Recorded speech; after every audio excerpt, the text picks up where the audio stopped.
We're out here doing a little chanterelle hunting, and if you don't know what that is, here's what they look like. It's not like morel hunting. They stick out like a sore thumb, being bright and orange in the screen, don't they?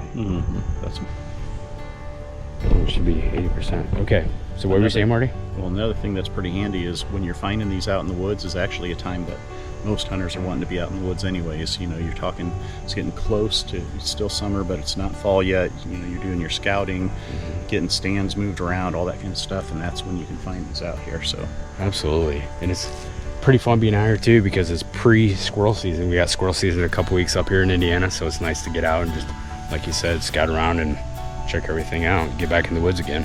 warn those bushy tails what's coming. Yeah, they need it. All right, let's get to picking. You ready?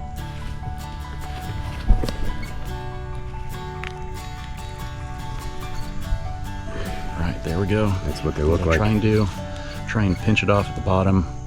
Whether this matters or not, you know, leave the spores in there in the ground if you can. Just take the meaty part. That's what they look like. All right, so you just brought up something I want to point out too. A true chanterelle has like these gills underneath. So there's like a false chanterelle that doesn't have these wavy corners, they're more like flat on the top, and they don't have the gills. So that is a true chanterelle right there. Yep. That's what we're looking for. Yep, make sure you know what you're picking before you eat it. Yeah. So here's another really quick tip. When you're out in the woods and you come across the trail, like you can see right here, like a 2-track or like any hiking trail or anything like that, for some reason it's a great starting point, because these chanterelles, I don't know if it's the amount of sunlight, I really am not an expert at this by any means, but you can tell that when you're walking down these trails, a lot of times you'll find them, these are right in the center of the trail, but like a lot of times you'll find them off to the side as well. And so if you want to hug the trails, if they're not and you're looking out, like we said before, these things stick up like sore thumbs, so you can see them, you know, sometimes 20-30 yards into the woods depending on how thick it is. So it's a great starting point, and we're gonna go from here. Just pick a few as we go, have some fun. Different kinds up here too. Okay, so Marty and I are just talking about this, so I want to film some of this real quick, but this woods is covered with all kinds of variety, man, diversity, right? Oh yeah. Like, look at this, guys. Like, I don't even know what this is. If you know what this is, let us know. I have no clue what that is. Put a hand reference. Yeah, there you go. It shows you how big that thing is. It almost looks like a puffball, but not. Yeah, that's what. Yeah, it does. Like a forming puffball. That's what I was wondering too. I really don't. It's crazy looking.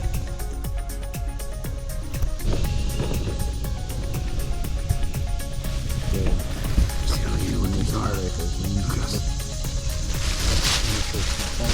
There too. Okay, so here's a question that I have for anybody out there. So we're in a woods that we know to some degree, and we found a lot of morels in here in random places, right? So as Marty knows, like, what do you look for? Like, if you're morel hunting and you're up in Michigan, for instance, like, what's a tip? Like, what do you look for? First thing I do is I follow him. When he starts bending down, I start looking.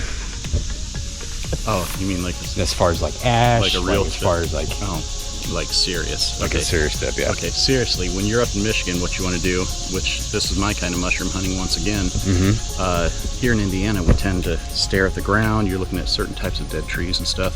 You go up to Michigan, you're doing something completely different. You're staring up into the tops of the trees from a long ways off. This is before the leaves are on, of course. And you're looking for little red balls. And that's like a seed pod, basically, in ash trees. And you'll see them from hundreds of yards away. And so you just look until you see 3 or 4 trees that have those red balls all over in the top of the tree, and you head right to it. Once you get a little bit closer, you're going to see the bark kind of resembles like a snake skin, and that's an ash tree. So when you get there, just start looking, 20-yard circle around the base of each one of those ash trees with the red balls on it, and you'll find the shrooms. So what are we looking for in here?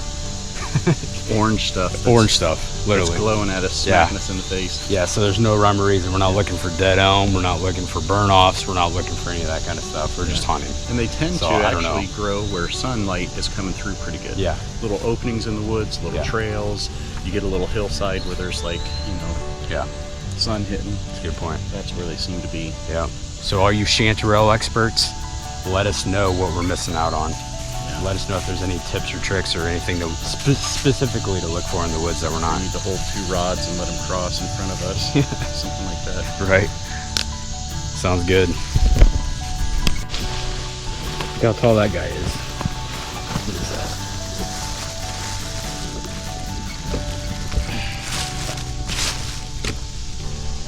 I don't know. He's all shaft.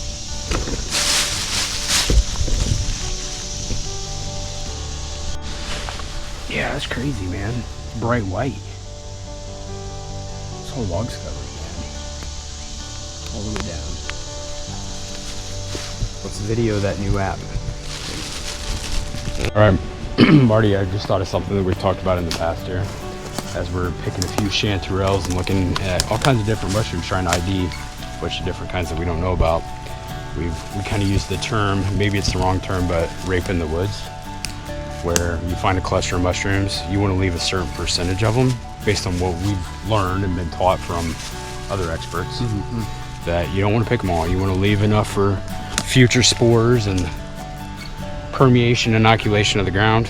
So just pick a percentage. I don't know what that percentage would be, do you? No, but another thing too is like size-wise, like we're looking at a lot of fresh growth. Now normally, from what we've seen the past couple of years, we should be hitting it about right, but every year it's going to be a little bit different. And a lot of the shrooms we're seeing are small guys. Yeah. Not dried out, not big and dried out. So we're thinking we may be a week or two early too. Yeah. So. Which would rather be early than late? Because like you said, last year we were late. Yeah. So get on them now, see what happens. Yeah. So, cool.